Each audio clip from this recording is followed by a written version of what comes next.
Assalamualaikum warahmatullahi wabarakatuh. Perkenalkan, saya Sarjana Catur Anggraini dengan NIM 40306-1965003 dari Program Studi Sarjana Terapan Perencanaan Tata Ruang dan Pertanahan.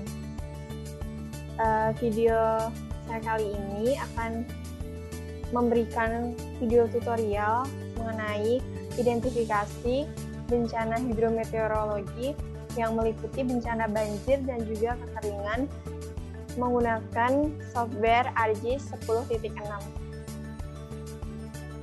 Sebelum memulai video tutorialnya, alangkah lebih baiknya saya memberikan beberapa pengantar dahulu mengenai bencana hidrometeorologi.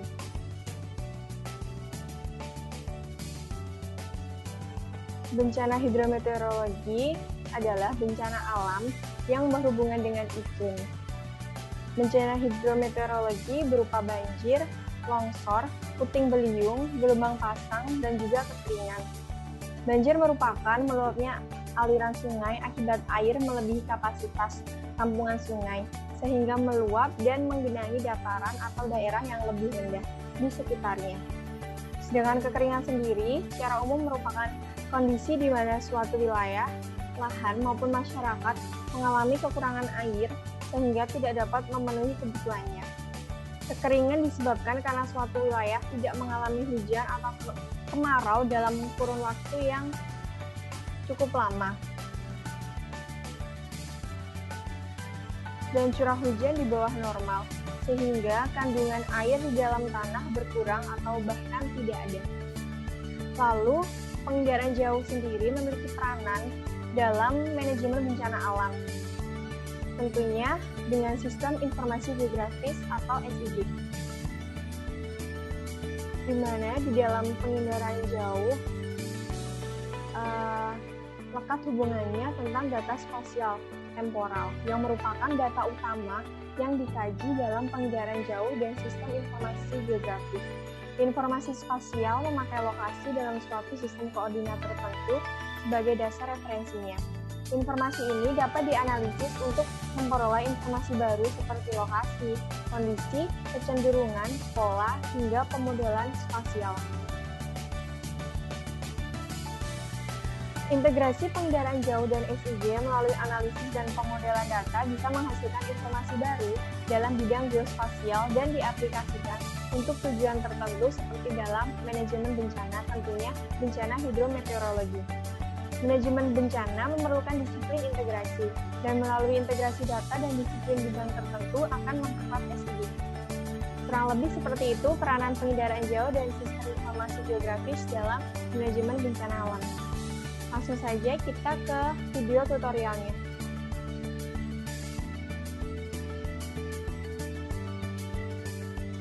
Di dalam identifikasi potensi bencana hidrometeorologi dibutuhkan beberapa bahan seperti SHP dan juga hasil perhitungan dari raster kalkulator untuk NDVI dan juga NDBI. Langsung saja kita buka ArcGIS-nya dan kita tunjukkan bahan apa saja yang diperlukan.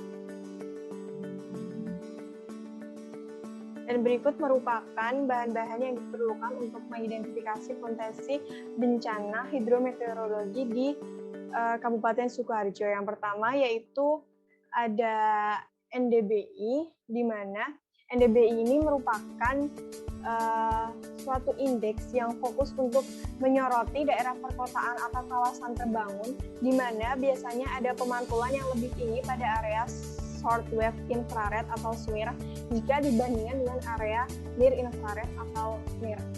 NDBI ini didapatkan dengan rumus SWIR dikurangi NIR dibagi SWIR plus NIR.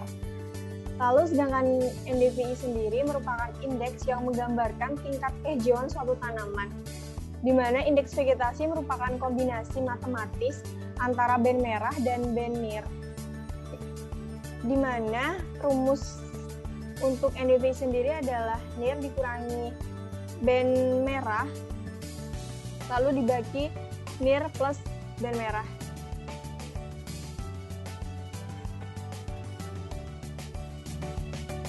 Lalu ada TOA dari beberapa band yang diperlukan, dari band 2, 3, 4, 5, 7, dan juga 10.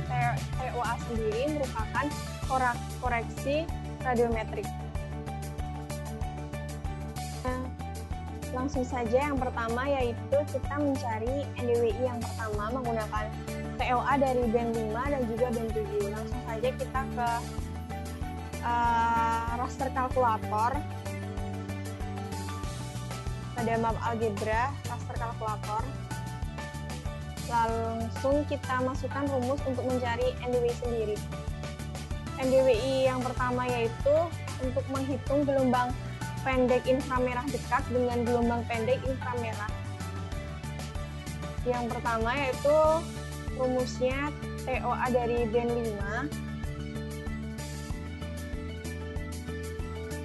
5 dikurangi TOA band 7 dibagi TOA band 5 plus TOA band 7. Nah, seperti ini teman-teman. Langsung kita simpan di folder untuk bencana hidrometeorologi agar memudahkan pencarian dalam analisisnya. Lalu kita beri nama NDWI 1. Kita save dan kita oke.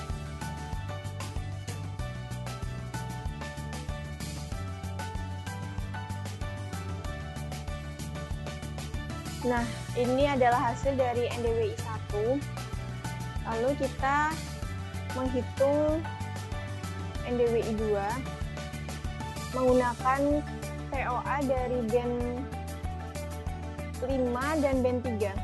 Yang pertama yaitu dari band 3 minus band 5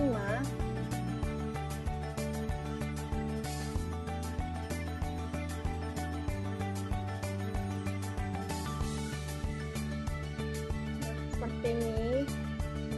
Langsung kita simpan di folder yang sama juga. Langsung kita save dan kita oke, dan kita tunggu prosesnya. Nah, ini udah jadi teman-teman untuk NDWI 2-nya. Lalu kita menghitung NDWI ketiga untuk menghitung gelombang hijau dengan gelombang pendek inframerah.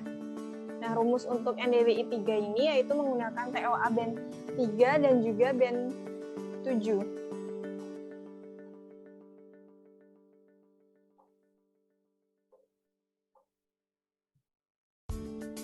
Langsung kita simpan di folder yang sama.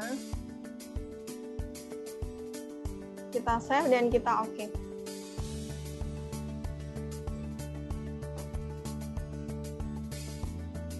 Nah, kita sudah mendapatkan 3 NDWI. Nah, untuk melihat potensi tergenangnya air atau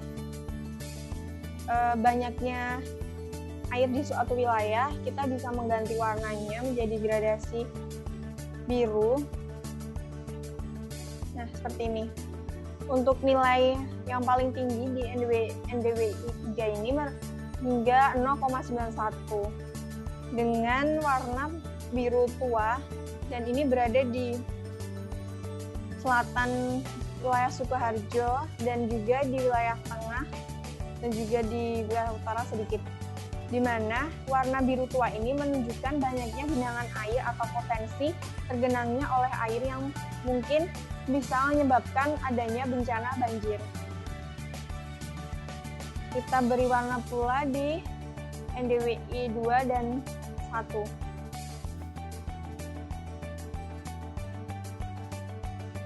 Untuk melihat potensi tergenangnya wilayah oleh air. Nah, kira-kira seperti ini teman-teman. Bisa lihat satu persatu.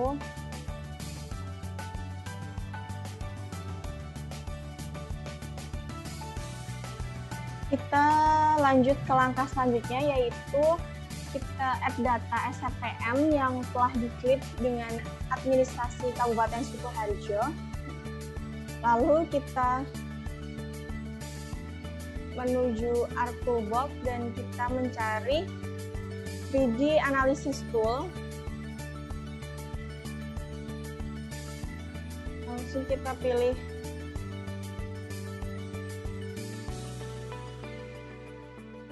ke 3D Analysis Tool dan kita milih raster surface, lalu kita pilih hillside. Yang pertama kita pilih aspek.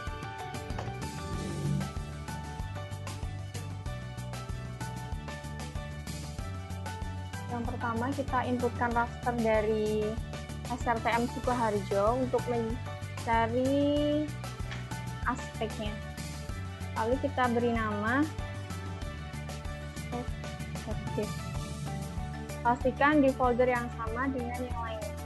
Lalu kita oke saja. Kita tunggu prosesnya. Sambil kita tunggu prosesnya, kita bisa mencari hillside-nya sama, tetap di raster surface. Di raster surface kita pilih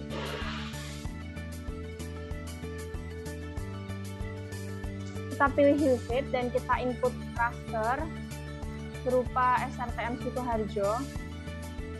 Langsung kita beri nama hillside seperti ini. Langsung kita oke dan tunggu prosesnya terjadi.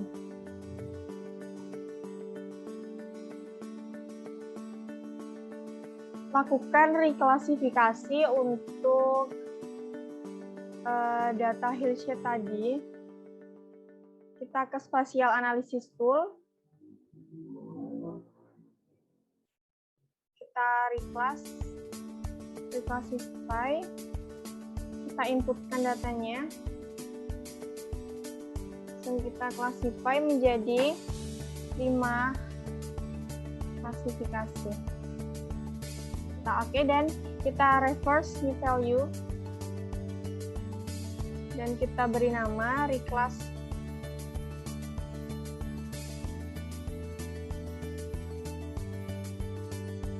Kita oke.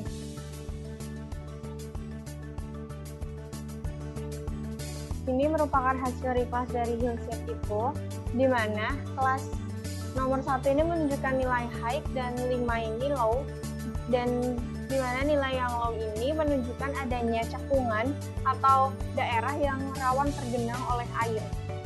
Ini menunjukkan warna merah, di mana warna merah ini di Kabupaten Sukoharjo berada di bagian selatan wilayah.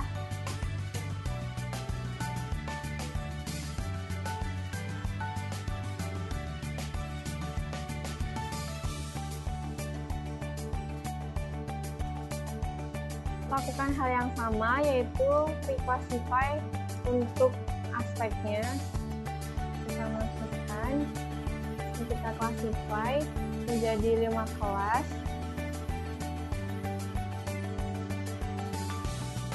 Langsung kita reverse new value.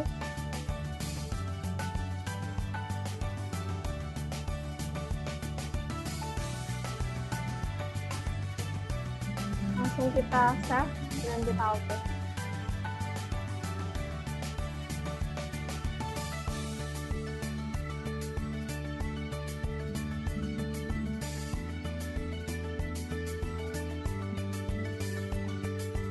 Nah, kira-kira seperti ini hasil reclass dari aspek.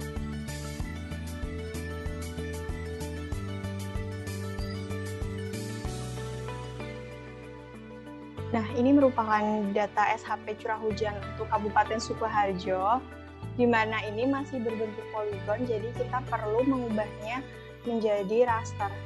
Yang pertama, kita ke Conversion Tools, lalu kita inputkan SHP curah hujan, dan kita pilih fieldnya yaitu CH, dan kita simpan di folder yang sama.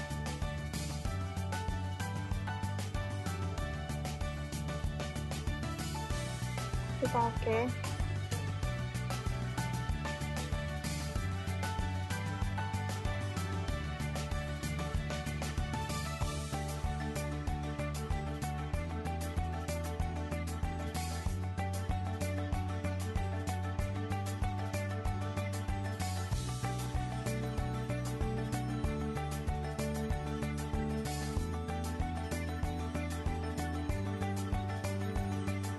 Baik, ini merupakan hasil dari raster curah hujan. Dan ini kita klasifikasi lagi. Kita lakukan reclass di Spatial Analysis Tool, reclassify.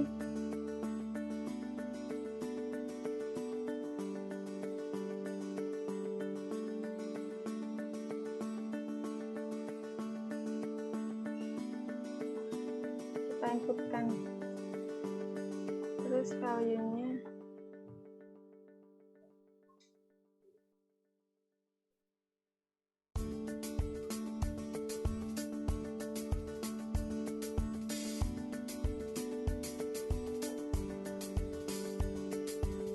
Kita oke.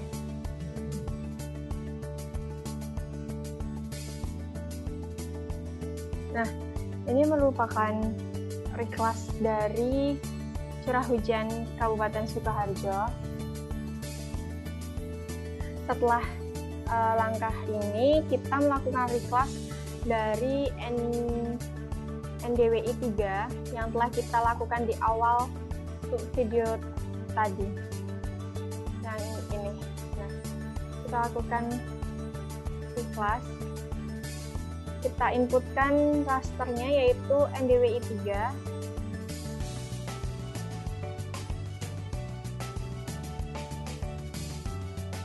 Classify, kita buat level ini menjadi 5 kelas dan kita oke.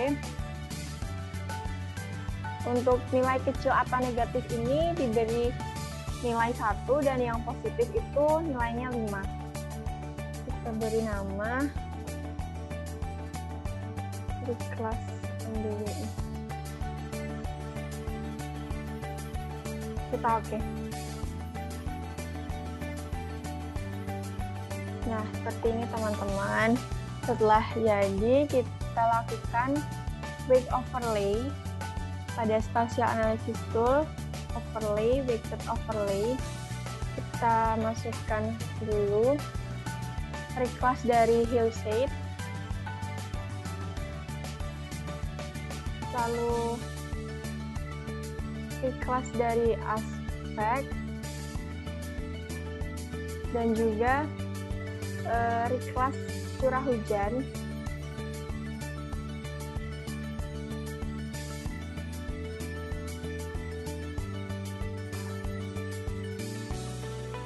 Lalu reclass dari NDWI yang terakhir tadi.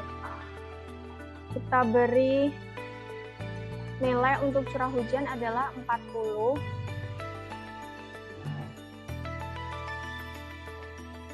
Dan yang lain kita beri nilai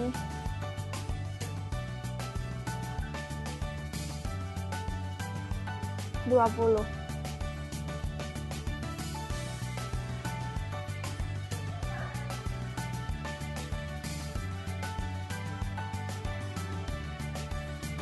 Nah, ini langsung kita oke saja teman-teman setelah kita isi untuk influence-nya. Untuk semuanya kita beri nilai 20, sedangkan untuk curah hujan sendiri kita kasih nilai influence-nya yaitu 40. Langsung kita oke dan biarkan prosesnya terjadi. Nah, ini adalah hasil akhir dari weighted overlay tadi, yang dimana kita beri nama untuk hasil overlaynya yaitu potensi banjir di Kabupaten Sukoharjo, teman-teman. Untuk mengetahui lebih jelasnya lagi, kita bisa memberikan data berupa SHP sungai.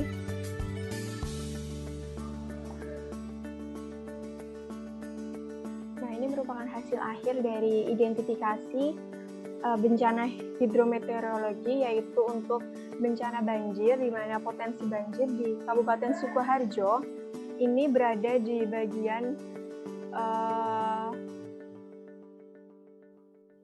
bagian timur dan bagian selatan, di mana pada peta potensi banjir ini berwarna biru tua, dan di sekitar bawah sini di bagian selatan ini terdapat banyak aliran sungai.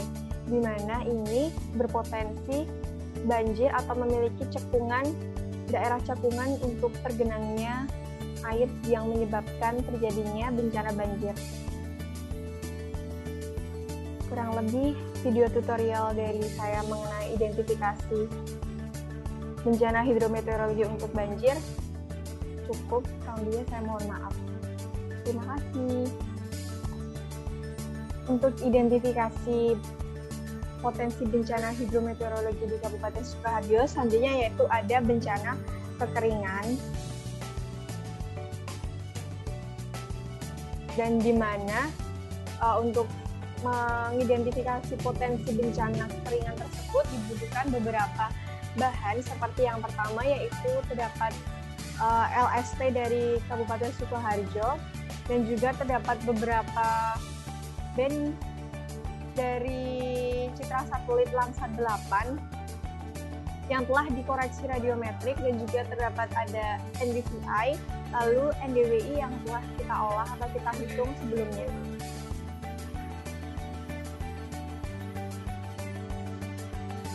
Untuk langkah yang pertama yaitu kita mencari NDDI dahulu. NDDI sendiri merupakan algoritma yang dapat digunakan untuk mengkaji sebaran dan luasan kekeringan pertanian, di mana NDDI ini merupakan rasio antara NDVI dan juga NDWI.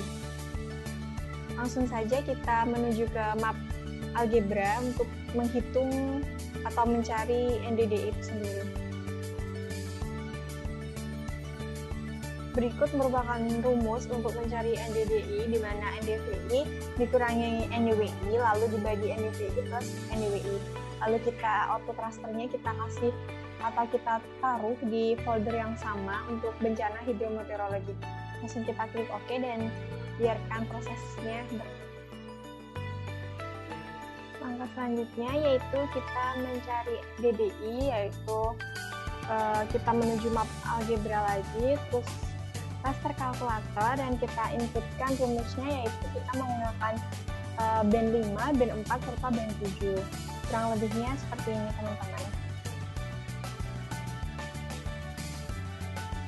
Kurang lebih rumus untuk mencari DDI adalah seperti ini, dan tidak lupa kita simpan output rasternya di folder yang sama. Langsung kita klik OK dan prosesnya akan. Nah teman-teman, ini adalah hasil dari DDI yang telah kita hitung tadi. Lalu kita mencari EVI, kita ke raster kalkulator lagi, dan kali ini kita membutuhkan band 5, band 6, dan juga band 4, serta band 2. Kurang lebihnya rumusnya yang akan saya tulis di layarnya. Nah, untuk rumus EVI sendiri seperti ini kurang lebihnya. Jika sudah tidak ada kendala, langsung kita klik OK. Nah, kurang lebih hasilnya seperti ini teman-teman. Langkah selanjutnya yaitu kita menggunakan LST atau Line Surface Temperature dari Sukoharjo, lalu kita membutuhkan band 5, 4, dan 2. Langsung saja kita ke raster kalkulator. Kita inputkan rumusnya.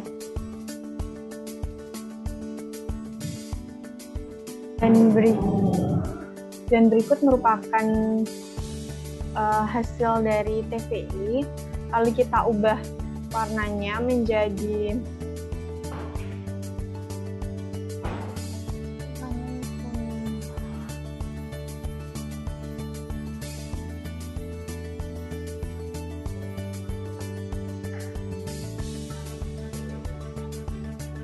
dari warna yang kontras.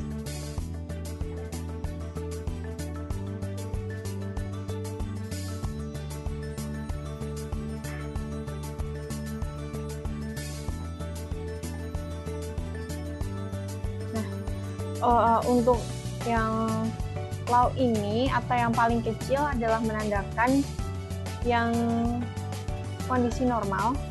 Lalu kita reclassify hasil TVI ini, kita reclassify,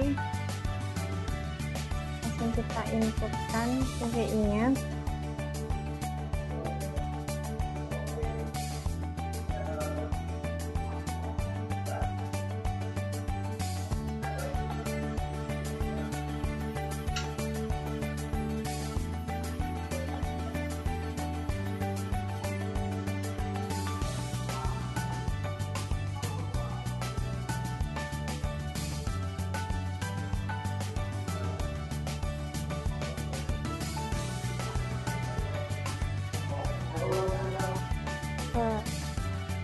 Dan berikut merupakan hasil akhir dari identifikasi bencana